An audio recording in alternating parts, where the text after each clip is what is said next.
Ada dua hal yang tidak boleh disentuh oleh pembunuh profesional. Pertama, keluarga. Satu lagi, hewan peliharaannya. Geng ini, untung, tidak menyentuh kedua itu. Mereka langsung menyentuh dirinya. Ia adalah Hutch. Ia biasanya terlihat seperti pria baik di rumah. Malam itu, ada dua orang perampok masuk.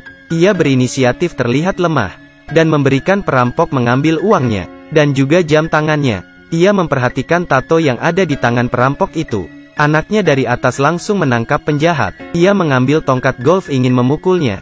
Tapi ia lihat pistol. Di dalamnya tidak ada peluru.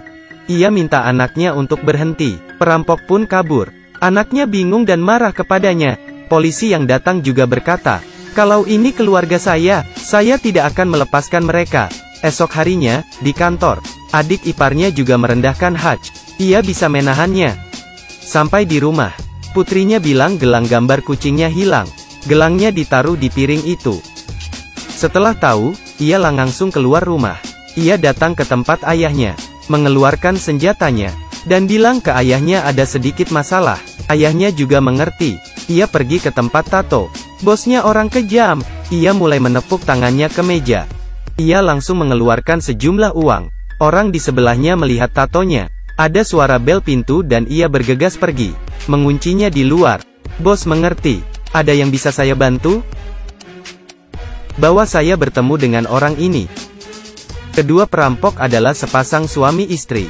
Saat mereka mau makan, ia langsung menonjok wajah pria itu. Wanita langsung melepas jam tangan. Ia bertanya mana gelang gambar kucing. Pria menjawab ia tidak melihatnya. Ia mendorong pria, mengarahkan pistol dan mau menembak. Tiba-tiba terdengar suara bayi menangis. Ia masuk ke kamar, melihat bayi pakai masker oksigen. Ia baru tahu, suami istri ini melakukannya untuk hidup mereka. Ia lagi-lagi melepaskan mereka. Ia keluar dan kesal, sambil menonjok tembok di luar. Kedua tangannya terluka, pulang naik bus. Tiba-tiba ada geng mafia keluar, mengebut kencang, menabrak tong di jalan. 5 orang ini mabok dan turun dari mobil. "Ada kalian. Buat apa harus menonjok tembok?" Mereka masuk ke dalam bus, menggoda para penumpang, mulai melangkah satu persatu. Ia sudah tidak bisa menahannya. Ia pergi ke depan bus, menyuruh supir bus turun dan tutup pintu. Puas dengan keberadaan mereka di dalam bus, ia mengeluarkan pistol, dan mengeluarkan seluruh isi peluru. Tersenyum berkata, "Aku akan menghabisi kalian." Mereka langsung ketawa. Pria kepang ini mulai menonjoknya.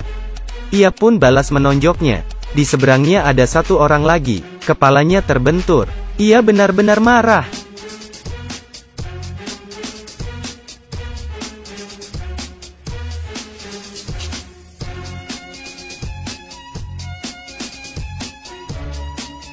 Setelah berkelahi, ia dilempar keluar dari bus. Semua di dalamnya dipukul abis.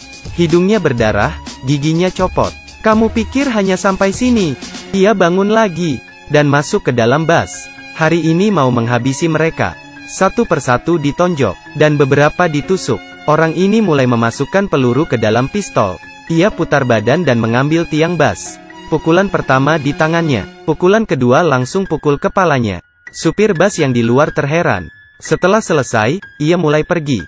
Di klub malam, saat Julian ini membicarakan bisnis, ada seorang penjaga melihatnya dengan serius. Tanpa berkata, ia langsung menonjoknya 2 kali, dan dibenturkan palanya ke meja. Orang yang lainnya terkejut, dan langsung bicara bisnis. Ada telepon masuk, buat Julian kaget. Datang ke rumah sakit, adiknya terluka parah. Ia mengambil kursi, dan melempar ke temannya. Tanya dia, siapa yang melakukannya? Temannya bilang ada seorang pria tua. Setelah dengan, ia berkata kamu sedang menipu saya. Ia langsung memukulnya lagi. Teman lainnya tidak kuat melihatnya, dan mengeluarkan sebuah kartu kerja. Saat Hutch di rumah, ia dapat telepon dari Julian, karena orang yang kemarin dihajarnya. Ia mencari tahu siapa dia. Ia adalah mafia paling berbahaya, memegang ratusan juta uang tunai. Dicari tahu dari kartu kerja Hutch. Ketemu data ayahnya. Lewat data rahasia, tahu ternyata Hutch pembunuh yang berbahaya. Mereka menemukan alamat rumahnya. Merasa ada yang tidak beres, ia langsung membawa istri dan anak ke bawah tanah, lalu mematikan lampu.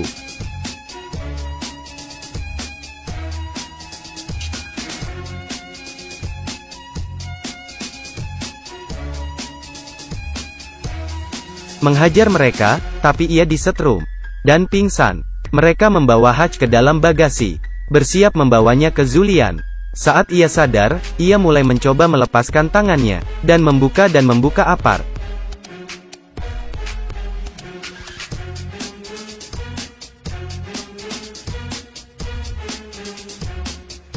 Setelah merangkak keluar, ia lihat kunci. Semuanya telah dikalahkan. Ia menelepon ayahnya, beritahu situasinya semakin parah, lalu kabur pulang rumah.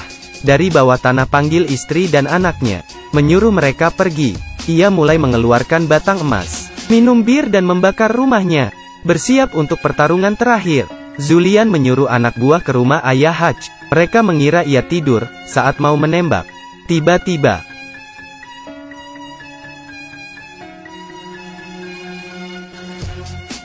ia datang ke kantor, membeli pabrik dengan semua batang emasnya.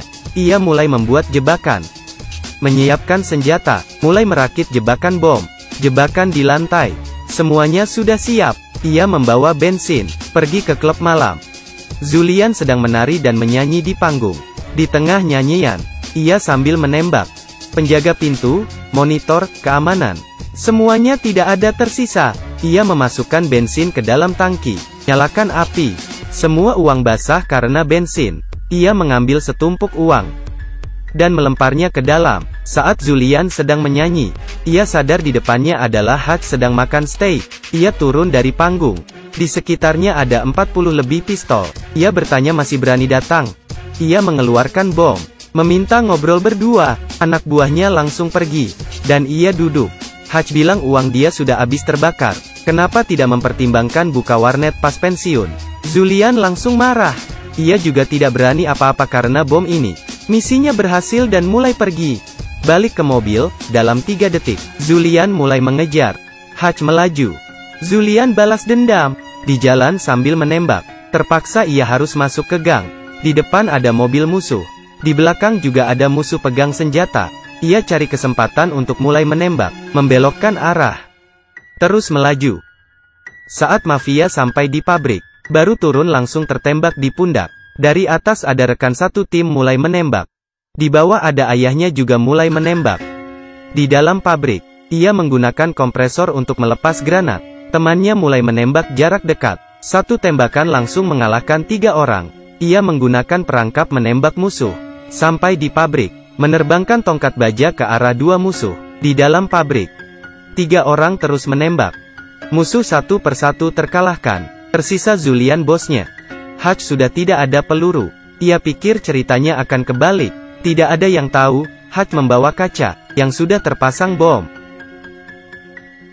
Perang berakhir. Ketiganya merayakan bersama. Ia membawa istrinya beli rumah baru. Ayahnya dan tim membawa banyak senjata. Tegang dan tidak terbayangkan, teriakan dan tembakan dimulai. Makan popcorn sambil nonton. Ia memang memberimu tembak-tembakan. Dan juga menunjukkan kebenaran. Ia menghapus 3 angka di depannya. Tingkat rumah tidak rata-rata.